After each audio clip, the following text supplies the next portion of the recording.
The USA hasn't produced a male Grand Slam winner for 20 years, but Andy Roddick insists that the future is bright.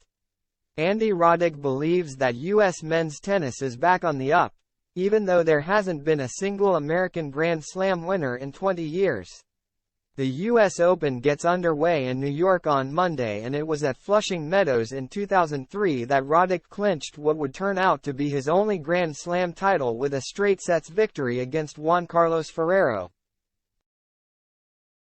Despite arriving on the back of a golden era for the men's game in America, following in the footsteps of the likes of Michael Chang, Andre Agassi and Pete Sampras, Rod was not able to build on his hardcourt success, and incredibly, he is still the last American man to win a Grand Slam title, 2 decades later.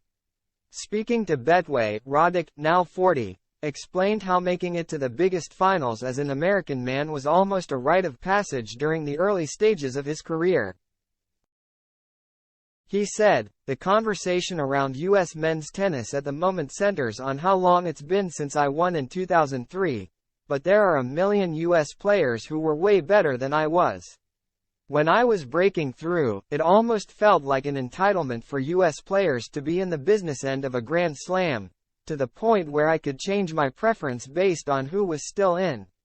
At that point, we'd hardly gone 2-3 years without having a men's slam winner, Agassi, Sampras,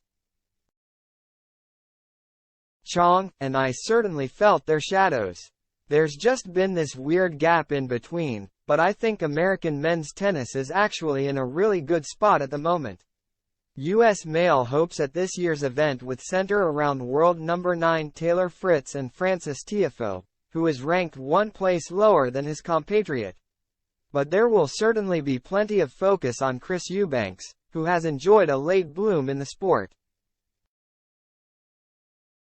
The 27-year-old only broke into the top 100 at the start of the year, but has gone on to win the Mallorca Open before making a headline-grabbing run to the quarter-finals at Wimbledon. As a consequence of his form, he will be seated at a Grand Slam for the first time in New York. Roddick said, "Taylor Fritz is the most consistent at this point, but is yet to make a long run in one of the slams. Frances Tiafoe loves the big stage. He's shown the upside that he has in reaching the semifinals last year. As has Tommy Paul. I'm so happy for Chris Eubanks after his run at Wimbledon. I've worked with him a little bit at the Tennis Channel, and he's the most natural broadcaster I've ever seen go from the court to the booth. We're going to see a lot of him, regardless of how well he plays on the court. We've got the most players of any country in the top 100 right now, and I'm excited to see what happens. Hopefully, someone can break into the top 5 and win a big one. I would love to no longer be the answer to a trivia question.